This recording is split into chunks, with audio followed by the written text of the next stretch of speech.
Thank you very much, Mr Chair, and I thank the Minister and the Chair for taking a call. You know, it's interesting because he was responding to the Green member Matiria Ture. Well, she talked about people, and she talked about the impact of this government on people. And what I've been noticing with the greatest respect from government members is they're not talking about people. You know, they like talking about the tax system, but they don't like talking about how that system works for the people of New Zealand, because these changes are not going to work for the people of New Zealand. And the Minister said that the government may be looking at further alignment of tax rates as fiscal circumstances permit.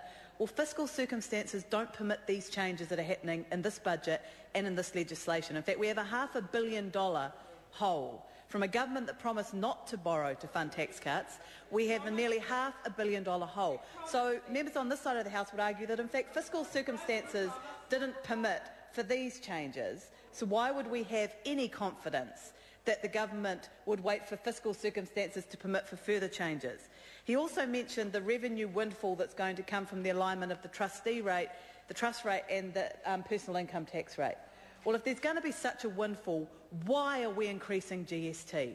Why do we need to increase GST if that change, which by the way, as an unintended consequence, happens to deliver a $1,000 tax cut a week to someone on $1 million? Why are we doing that if we have to raise GST? Clearly, the revenue windfall is not going to be as great as the Minister and the government would have us believe, because we are having to load a tax increase that John Key promised he would not do before the election onto the poorest families in New Zealand. And it's going to hit the... Well, Dr Wayne Mapp has been sitting here throughout this entire debate chipping away. Instead of sitting there like a dried arrangement minister, why don't you get on your pins and actually take a call? Instead of chipping away, why don't you get up and actually take a call?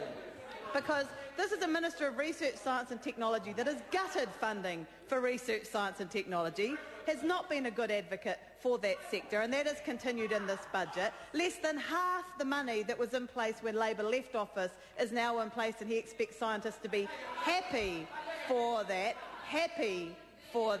Craig Foss takes offence that I called them his... You can table Dr Mapp's pins if you would like, Mr Foss. I'll leave that entirely up to you. But this is a piece of legislation which puts in place the tax swindle that is Budget 2010.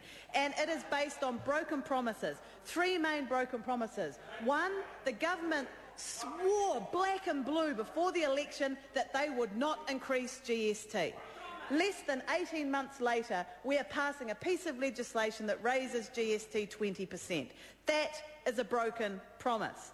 Secondly, they swore black and blue they would not borrow to fund tax cuts. And we are putting in place a piece of legislation today that borrows to fund tax cuts. That is broken promise number 2.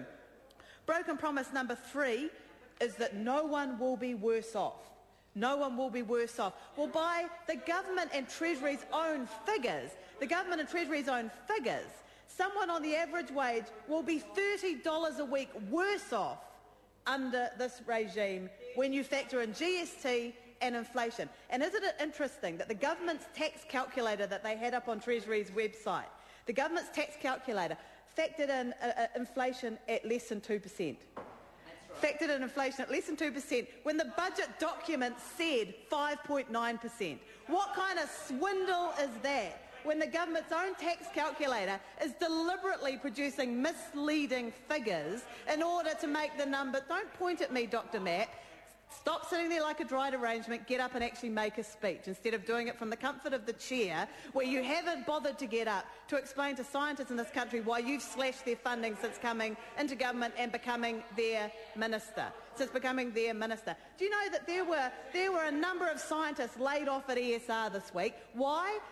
Because of health cuts and because of cuts in the budget that minister overlooks. Scientists in the health science area, which are some of the actually better paid scientists in New Zealand. So, I mean, the minister says that scientists are rich. I think he needs to go out and talk to scientists, because the Prime Minister included scientists in the list of people who are rich in this country, along with nurses, and the nurses organisation had something to say about that, and teachers. I suspect he goes and talks to some instead of sitting there in his chair chipping away.